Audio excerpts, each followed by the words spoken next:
जय हिंद दोस्तों। मैं हूं जितेंद्र दीक्षित। 4 PM महाराष्ट्र में आपका स्वागत है।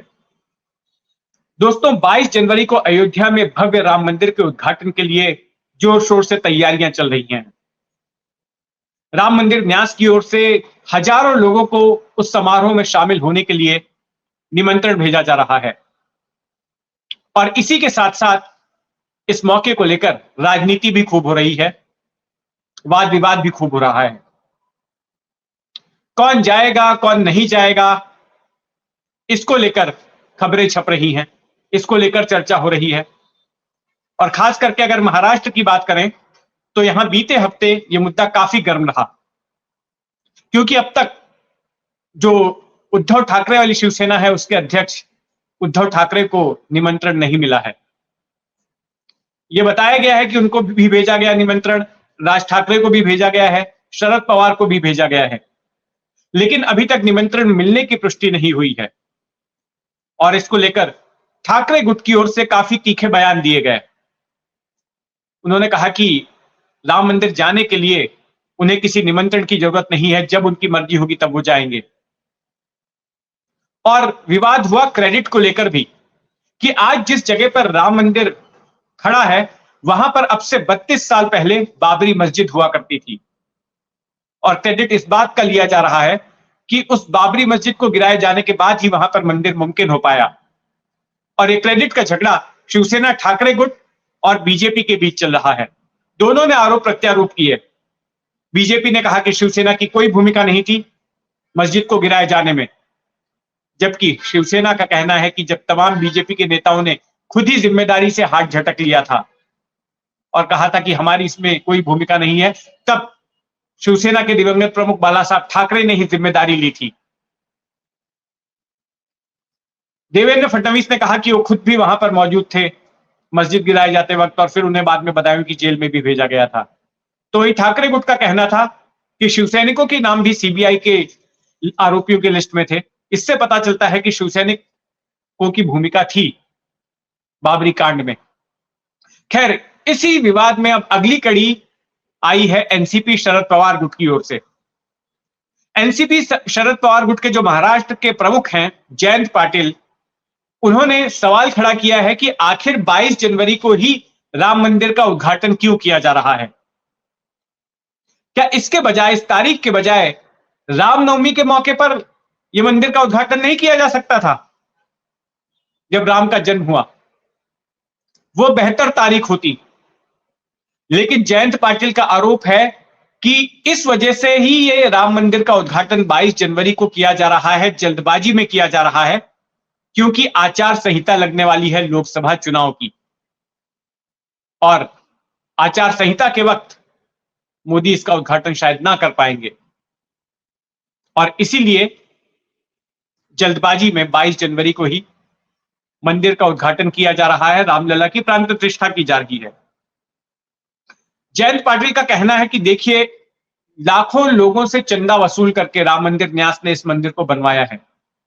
लोगों ने अपनी श्रद्धा से, अपनी आस्था से पैसा दिया है, तो ऐसे में उसका ध्यान रखते हुए राम मंदिर के उद्घाटन की तारीख रामनवमी को होनी चाहिए थी। लोगों की श्रद्धा का विषय है, इसमें कोई पॉलिटिकल नैरेटिव शुरू करने की जरूरत नहीं है। लेकिन पॉलिटिकल नैरेटिव तो शुरू हो चुका है। अब एक बीजेपी के नेता हैं महाराष्ट्र में, विधायक हैं अतुल भटकलकर। अतुल भटकलकर ने यह मांग की है अपनी ही सरकार से कि 22 जनवरी 2024 को राष्ट्रीय छुट्टी घोषित की जाए, सार्वजनिक छुट्टी घोषित की जाए, ताकि लोग उस दिन दिवाली मना सकें, जब भगवान फिर से अपने घर लौटेंगे, अपने मंदिर में लौटेंगे, जो टेंट में रह रहे थे।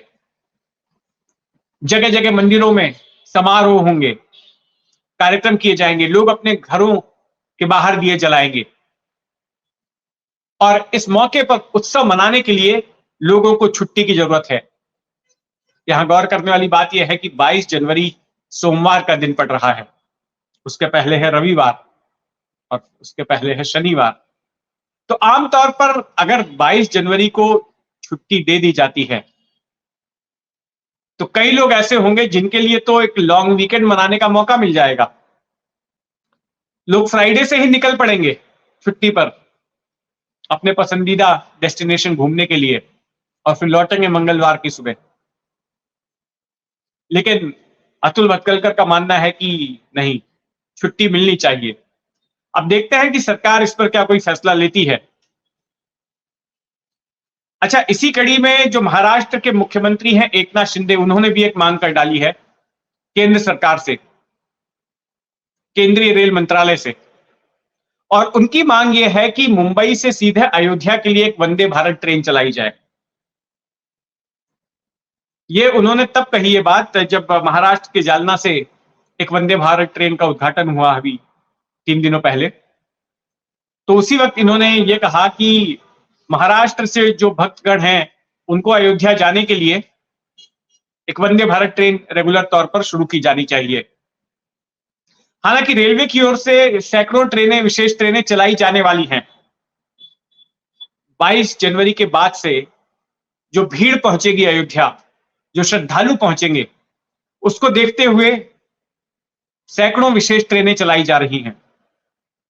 लेकिन शिंदे की मांग है कि एक विशेष ट्रेन वंदे भारत वहां पे होनी चाहिए।